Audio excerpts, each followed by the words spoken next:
Chapter 11. Realm and Politics. 2 months had slid by since Ruffier and his fellow soldiers had sworn themselves to the rigorous training imparted by Vincent and Barden. Although the training had been progressing well, the world around them had whispers of chaos and ruin slithered through the corridors of power, filling the air with foreboding. In the castle of Bastogne, beneath its imposing stone towers, tension coursed through the air like an electric current. Several commanders have gathered to discuss a troubling turn of events, the weight of chaos gathering like storm clouds on the horizon. The lords of the realm will assemble for a tournament, Reynauld elaborated. The room felt heavier, the possibility of chaos palpable.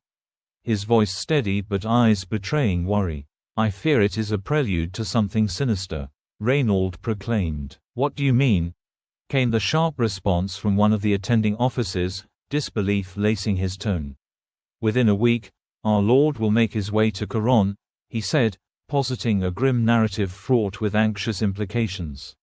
Vincent, one of the officers, narrowed his eyes. "You're suggesting the situation is worse than anticipated. I hope I am wrong, but every sign points to the forces of chaos being on the move," Reynauld remarked, his pursed lips betraying a deep-seated concern. The room fell silent, a lingering dread palpable in the air until a soft knock broke the tension. "Come in," Reynauld commanded. Berenguer stepped inside, urgency in his stride. "Sir, fresh orders from the Lord," he announced, breathless. "Not counting the knights, we can muster 25 soldiers as escort." "Vincent, Barden, any suggestions?" Reynauld's gaze flicked between his trusted officers.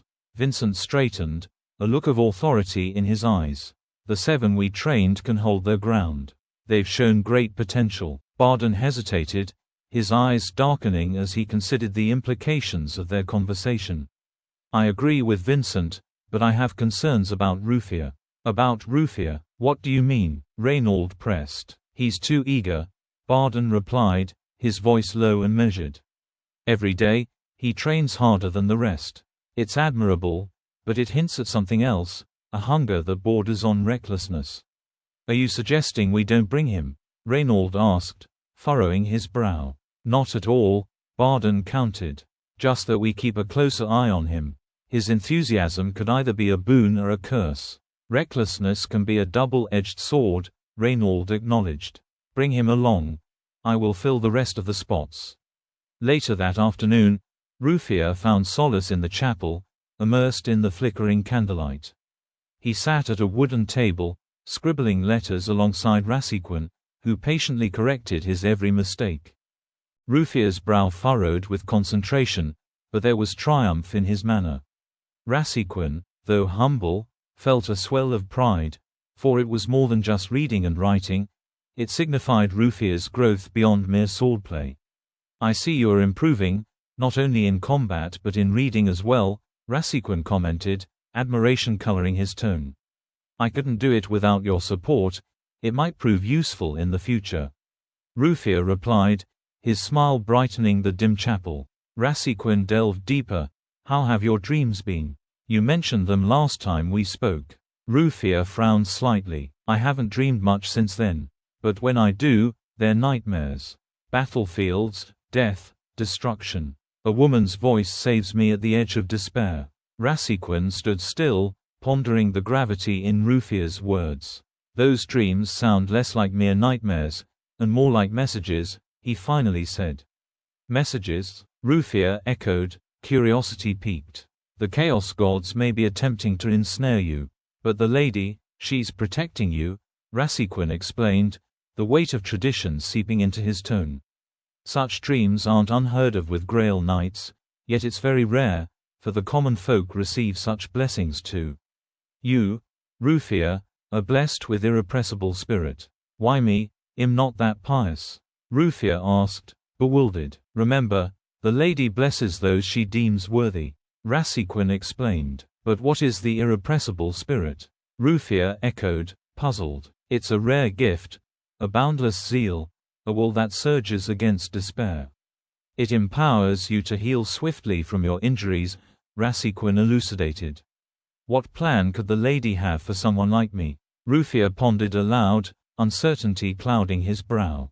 Only time will tell. You must be vigilant, Rassiquin advised, placing a reassuring hand on Rufia's shoulder. The path ahead is fraught with peril, but remember, she believes in you. I will try to not let her down, he vowed, determination igniting his gaze. I recommend you not commenting about your situation, Rassiquin warned, his voice steady yet edged with urgency. Otherwise, you will be thrown into the world of politics. What do you mean? Rufia asked, a chill of uncertainty creeping up his spine. Rassiquin leaned closer, lowering his voice as if the very walls could betray them. Think of it this way. A commoner, blessed by the lady, holds unknown power.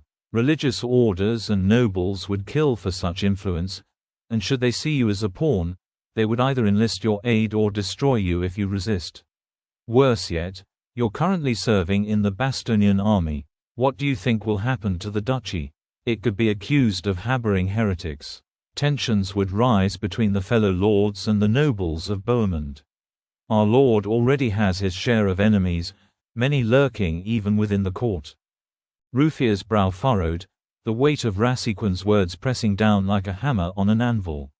So, the chivalry code is used only when convenient.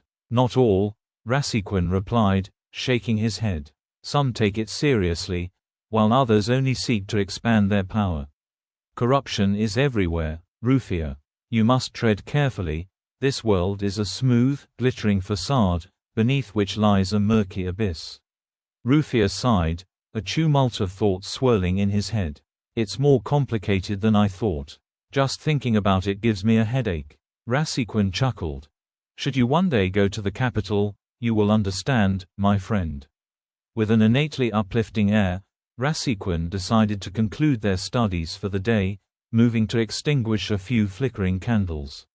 Meanwhile, Rufia, uneasy and lost in thought, turned to leave the chapel. As he stepped outside, he nearly collided with Abel, who seemed slightly out of breath. I finally found you. Later tonight, it's our turn to stand guard at the battlements, Abel proclaimed. Thanks, I forgot about that, Rufia admitted. It's better that we rest a bit before then. Abel nodded. Yes, it's for the best. I'll knock at your door when it's time. As the evening darkened around them, Rufia joined the other soldiers in preparation for the night watch. The battlements of Bastogne rose tall and proud against the skyline, weary soldiers patrolling the thick stone walls that had seen centuries of conflict. Standing under a sky brushed with starlight, Rufia was momentarily captivated by the view beyond the fortress walls. The area below was alight with bustling taverns and murmurs of laughter, while the wilderness beyond was swallowed by shadow, an abyss beneath the endless canvas of stars. The silence of the night wrapped around him, an unexpected comfort, providing clarity to his thoughts.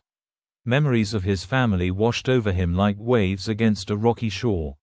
Their absence left a hollow space, but he clung to the camaraderie of his brothers in arms. Thoughts of Rassiquin's warning floated on the surface. What road would lead him from here? Still, warmth bubbled inside him. He had forged bonds, had friends who reminded him of who he was beneath the weight of duty and grief. But he knew, deep down, that in the shadows, cloaked secrets, alliances, and dangers yet to be revealed. And if he was to navigate the world surrounding him, he would need to tread carefully, knowing that both fate and folly walked hand in hand. As dawn broke over, a soft orange glow painted the sky, casting a warm light upon Bastogne. The faint echoes of the night watch faded into the chirping of early morning birds as Rufia and Abel trudged towards their rest. They were weary from their long watch.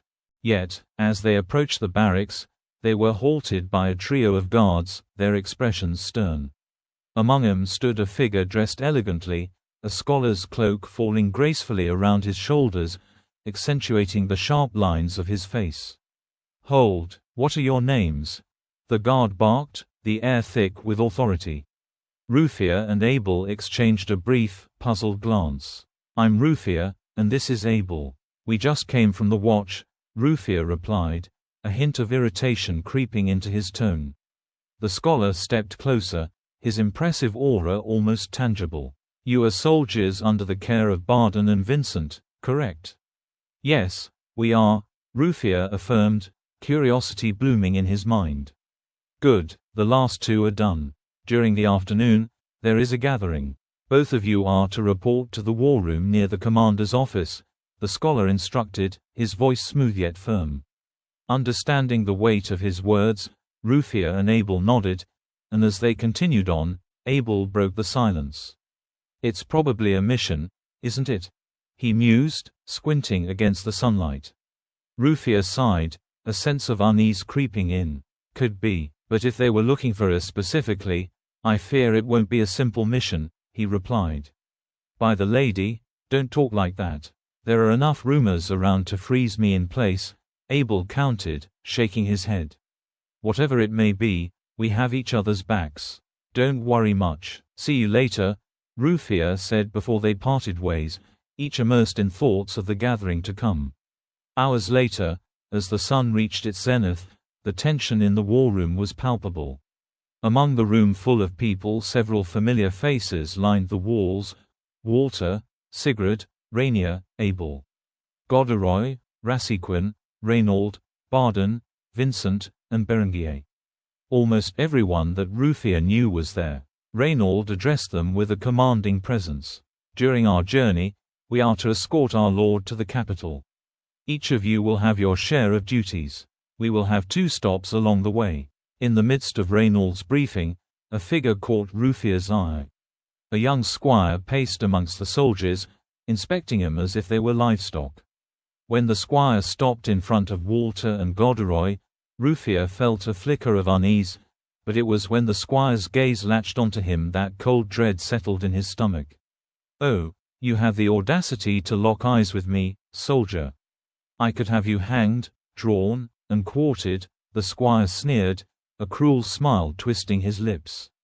Silence descended over the room, beads of nervous sweat forming on foreheads like dew in the early morning. Rufia, however, meeting the squire's gaze with unwavering conviction. "You could, but you won't," he declared, his voice steady. The squire's laughter rang out, sharp and mocking. "And why is that? By committing an evil deed like that, you risk being judged and exiled," Rufia replied, his heart pounding yet resolute. The squire's expression darkened. "And who here would dare go against my word? I could simply say that you attempted to assassinate me." A brief silence hung between them like a storm cloud, Rufia weighing the consequences in his mind. The squire's patience began to wear thin. "Well, if that would be my fate, so be it," Rufia said, his voice rising with renewed strength. "But mark my words, there will come a day when everything you hold dear will turn to ash, and the lady shall judge you unworthy." The squire, anger flaring in his eyes, slapped Rufia's face, the sound echoing in the room like a thunderclap. "Who are you to decide what the lady will or will not do?" Rufia felt the sting of the blow, but instead of recoiling, he allowed himself to draw upon that painful moment. His gaze wandered to Rassequin, who shook his head, silently conveying disapproval but also a hint of solidarity. Rufia drew in a deep breath, steeling himself. What's the point of the chivalry code, then? Aren't they guidelines to win the lady's favor? For the briefest of instants, the squire's expression softened into something more contemplative, but the mask of arrogance quickly returned. "Reynold, I want this one to guard my tent for our journey to the capital." "Yes, sir, it will be done," Reynold replied, clearly baffled but compliant.